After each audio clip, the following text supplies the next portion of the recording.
ओम नमो भगवते वासुदेवाय। ओम नमो भगवते वासुदेवाय। ओम नमो भगवते वासुदेवाय। भगवान के भक्तजनों, भगवान के प्रेमियों, आज हम आपको 15वें अध्याय की पुरुषोत्तम मास की कथा सुनाएंगे। कथा शुरू करने से पहले हम सभी लोग भगवान का ध्यान करेंगे।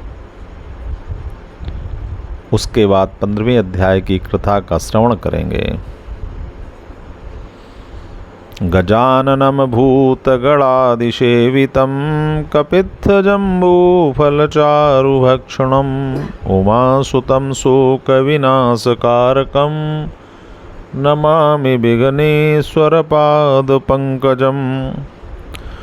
नमो देव्यै महादेव्यै शिवाय सततं नमः। नमः प्रकृतये भद्राय नियता प्रणतस्यन्ताम्। शान्ताकारं भुजगशयनं पद्मनाभं सुरेशं विश्वाधारं गगनसदृशं मेघवर्णं शुभांगं लक्ष्मीकान्तं कमलनयनं योगिभिर्ध्यानगम्यं वन्दे विष्णुभवभयहरं सर्वलोकैकनाथनं। गणेश जी की, माँ गौरी जी की वंदना, उसके बाद भगवान पुरुषोत्तम की वंदना की, उसके बाद अब भगवान राम की वंदना करेंगे। ध्यायायेदाजानुबाहुं धृतशरधनुषं वद्पद्मासनस्थं पीतं वासोवसानं नौकमलदलस्पर्धिनेत्रं प्रसन्नं वामाङ्कारोणसीतामुखकमलमिल्लोचनं नीरधामं नानालंकारदीप्तं ददत्मुरजटामण्डलं रामचंद्रम। जो धनुष बाण धारण किए हुए हैं, बद्ध पद्मासन से विराजमान हैं, पीतांबर पहने हुए हैं, जिनके प्रसन्न नयन नूतन कमल दल से स्पर्धा करते तथा वाम भाग में विराजमान श्री सीता जी के मुख कमल से मिले हुए हैं, उन आजानुबाहु मेघ श्याम नाना प्रकार के अलंकारों से विभूषित तथा विशाल जटाजूटधारी श्री रामचंद्र जी का ध्यान करें। कर्पूरगौरं करुणावतारं संसारसारं भुजगेन्द्रहारं सदा वसन्तं हृदयारविन्दे भवं भवानी सहितं नमामि। त्वमेव माता च पिता त्वमेव बन्धु च सखा त्वमेव विद्या द्रविणं त्वमेव शरवं मम देवदेवम्। भगवान के भक्तजनों, भगवान के प्रेमियों, आज हम आपको सभी का वंदन, सभी का अभिनंदन, सभी को मेरा प्रणाम। आज हम आपको 15वें पुरुषोत्तम मास की 15वें अध्याय की कथा आपको सुनाएंगे। जब तक आप कथा का श्रवण करें, भगवान नाम का मनन करें और नाम जप करें। अथ पंचदशो अध्याय। ततस्तुष्टावतां देव श्रीकृष्णं भक्तवत्सलं वद्धांजलिपुटो भूत्वा सुदेवा गदाक्षरम। श्री नारायण जी ने कहा, अनंतर सुदेव शर्मा दोनों हाथ जोड़कर गदगद वाणी से भक्त वत्सल देवादिदेव भगवान श्री कृष्ण की स्तुति करने लगे। हे देव देवेश, हे त्रैलोक्य को अभय प्रदान करने वाले, हे प्रभु, हे विश्वेश्वर, आपको नमस्कार है। मैं आपकी शरण में आया हुआ हूँ। हे परमेश्वर, हे शरणागत वत्सल, मेरी रक्षा कीजिए। हे विश्ववंद, हे शरण में आए हुए जनों के भय को नाश करने वाले, आपको प्रणाम है। आप जय स्वरूप हैं, जय के देने वाले हैं, जय के ईश्वर हैं, जय के कारण हैं, विश्व के आधार हैं, विश्व में स्थित हैं, विश्व के कारण के भी कारण हैं, विश्व के एकमात्र रक्षक हैं, दिव्य हैं, विश्व के आगार हैं, विश्व के पंजर स्वरूप हैं, फलों के बीज हैं, फलों के आधार हैं, फलों के आधार हैं, फलों के मूल हैं, फलों को देने वाले हैं।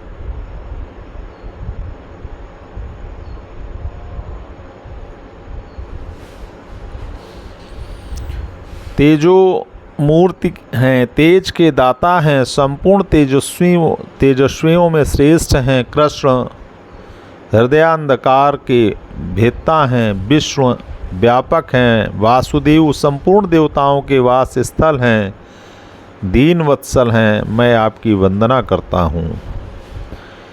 हे जगत के प्रभु, आपकी स्तुति करने में ब्रह्मा आदि देवगण भी समर्थ नहीं हैं। हे जीव मात्र की पीड़ा को नाश करने वाले, फिर से मैं अल्प बुद्धि वाला, मंद और साधारण माना हूँ। आपकी स्तुति करने में किस प्रकार समर्थ हो सकता हूँ। आप अत्यंत दुखित, दीन और अपने भक्त को अर्थात मेरी उपेक्षा कर रहे हैं। तब हे प्रभु, आपका विश्व बंधुत्व का विरध संप्रति लोक में व्यर्थ क्यों हो रहा है। वाल्मीकि मुनि कहते हैं कि सुदेव शर्मा भगवान विष्णु की इस प्रकार स्तुति करने के बाद उनके सामने खड़े हो गए। भगवान हरि उनके वचनों को सुनकर मेघ के समान गंभीर वाणी में बोले। श्री हरि ने कहा, हे वत्स, आपने जो तपस्या की वह पूर्ण रूप से संपादित की है। अब हे महामतिमान, हे तपोमूर्ति, आपकी क्या अभिलाषा है, सो मुझसे कहिए। आपकी तपस्या से प्रसन्न होकर मैं वही वरदान आपको दूंगा, क्योंकि इसके पहले ऐसा दारुण तप किसी ने नहीं किया था। सुदेव शर्मा बोले, हे नाथ, हे दीनबंधु, हे दया निधान, यदि आप मेरे ऊपर प्रसन्न हैं तो हे विष्णु, हे पुराण पुरुषोत्तम, मुझे सदाचारी पुत्र होने का वरदान दीजिए।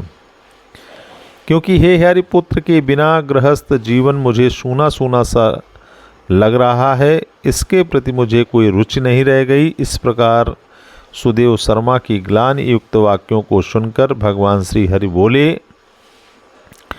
श्री हरि ने कहा, हे ब्राह्मण पुत्र को छोड़कर बाकी जितने अदेय पदार्थ हैं उन्हें मैं आपको प्रदान करूंगा, क्योंकि हे वत्स, विधाता ने आपके लिए पुत्र का सुख लिखा ही नहीं है।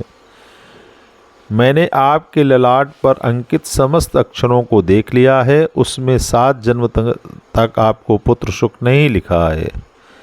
इस प्रकार वज्रपात के समान कर्कश श्री हरि भगवान के वाक्य को सुनकर सुदेव शर्मा धरती पर उसी प्रकार गिर पड़े जिस प्रकार जड़ के कट जाने से पेड़ गिर जाता है। पति को गिरे हुए देखकर उनकी पत्नी अत्यंत दुखित हुई और पुत्र की आकांक्षा से वांछित अपने स्वामी की ओर देखकर रोने लगीं। इसके बाद धीरज धरकर वह अपने गिरे हुए पति से बोली। गौतमी कहती हैं, उठिए नाथ उठिए, क्या आपको मेरी बातें स्मरण न रहीं? विधाता ने जितना सुख दुख मस्तक पर लिख दिया है वही मिलता है। रमानाथ इसमें क्या कर सकते हैं? मनुष्य अपने किए हुए कर्मों का फल भोगते हैं। अभागे मनुष्य का किया हुआ व्रत तप पूजन आदि सभी प्रयत्न उसी प्रकार व्यर्थ चला जाता है जैसे मरते मरते औषधि देना निरर्थक होता है। दैव जिसके प्रतिकूल हो जाते हैं वह चाहे जो भी करे उसके सब उद्योग निष्फल हो जाते हैं। समस्त वेद शास्त्रों में यज्ञ दान तप सत्य और व्रत करने की अपेक्षा हरिभजन करना श्रेष्ठ कहा गया है, किंतु हरिभजन से भी श्रेष्ठ भाग्य बल ही है। इसलिए हे ब्राह्मण, सब पर से विश्वास हटाकर उठिए और शीघ्र भाग्य ही के सहारे रहिए, इसमें हरि से क्या लेना देना। इस प्रकार गौतमी के तीव्र शोक से भरे हुए वचनों को सुनकर गरुण जी भगवान से कहने लगे। उस समय क्षोभ के कारण वे थरथर कांप रहे थे।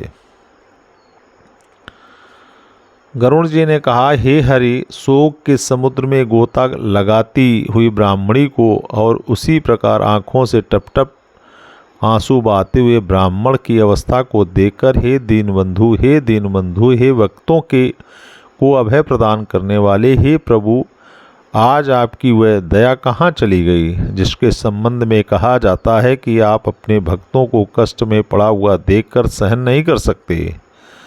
आश्चर्य है कि आप ब्राह्मण के रक्षक हैं, इस समय वह आपका धर्म कहाँ चला गया। अपने भक्तों को देने के लिए आपके हाथ में चारों प्रकार की मुक्ति रहती है, फिर भी आपके भक्त लोग मुक्ति की कामना न करके आपकी श्रेष्ठ भक्ति की ही इच्छा करते हैं। आपके भक्तों के सामने आठों सिद्धियां दास के समान खड़ी रहती हैं। ऐसी तो आपकी आराधना की महत्ता है, तो सर्वत्र विख्यात है। तो इस ब्राह्मण की एक पुत्र कामना को पूरा करने में आपको कितना परिश्रम लगता है। जो व्यक्ति हाथी का दान कर सकता है, उसके लिए अंकुश दान देने में कितना परिश्रम लगेगा। अब आप आज से कोई भी मनुष्य आपके चरण कमल की आराधना नहीं करेगा। जिस व्यक्ति के भाग्य में जो बधा है वही उसे निश्चित रूप से मिलता है। संसार में आज से यह प्रथा चल पड़ेगी और भक्ति को रसातल की ओर ले जाएगी। हे नाथ, आप में करने और न करने की क्षमता है, ये बात सर्वत्र विख्यात है, किंतु वही क्षमता आज आप इस ब्राह्मण को एक पुत्र न देने से नष्ट हो जाएगी। इसलिए आप इस ब्राह्मण को एक पुत्र होने का वरदान अवश्य दीजिए। देखिए, एक सुदामा ब्राह्मण थे जो आपकी आराधना करके उत्कृष्ट वैभव के अधिकारी हो गए। दूसरे संदीपन ब्राह्मण थे जो आपकी कृपा से अपने मरे हुए पुत्र को पा गए। इसलिए पुत्र की लालसा से ये दोनों युगल दंपति आपकी शरण में आए हैं। श्री नारायण बोले कि इस प्रकार गरुड़ के आग्रह भरे वचन को सुनकर भगवान विष्णु ने अमृतमयी वाणी में गरुड़ से कहा, हे पक्षीराज, हे विनता नंदन, इस ब्राह्मण को मनोवांछित एक पुत्र शीघ्र दे दो।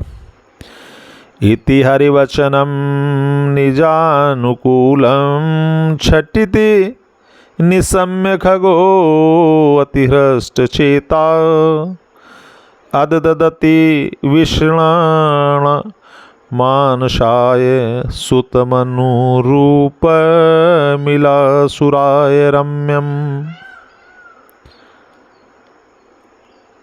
अपनी इच्छा के अनुसार इस प्रकार भगवान के वचन को सुनकर गरुड़ जी का अंतःकरण अत्यंत हर्षित हो गया और उन्होंने अत्यंत पीड़ित चित्त वाले इलासुर पृथ्वी के देवता उस ब्राह्मण को एक अनुरूप भव्य पुत्र प्रदान कर दिया। इस प्रकार श्री ब्रह्मनारदी पुराण के अनुसार पुरुषोत्तम महात्म्य के दड़धन्नवा उपाख्यान में वर्णित श्री नारायण नारद संवाद के प्रसंग में सुदेव को वर प्रदान करने का 15 अध्याय समाप्त हुआ। अब हम सभी लोग भगवान श्री राम की स्तुति करेंगे।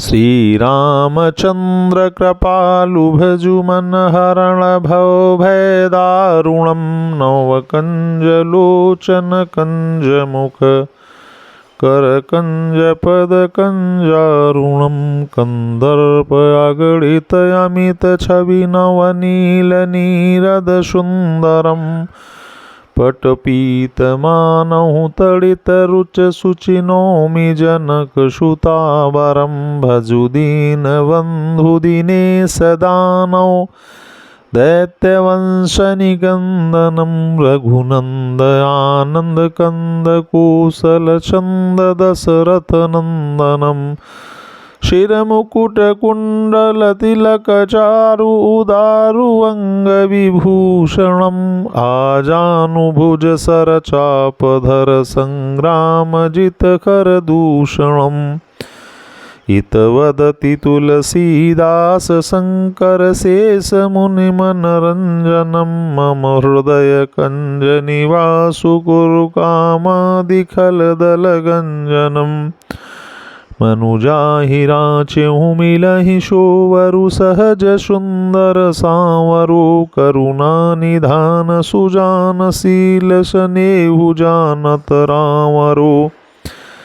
यह भांति गौरी अशीष सुनि सिय सहित ही हर्षित हर्षि अली तुलसी भवानी पूज पुनि पुनि मुदित मन मंदिर चली। जानि गौरी अनुकूल सिय ही हर सुन जाई कही मंजुल मंगल मूल वाम अंग फरकन लगे। सियावर रामचंद्र की जय, उमापति महादेव की जय, पुरुषोत्तम भगवान की जय। सभी पुरुषोत्तम भगवान की कथा सुनने वाले प्रेमी भक्तजनों, आप सभी लोगों का अभिनंदन, वंदन, सभी को मेरा प्रणाम।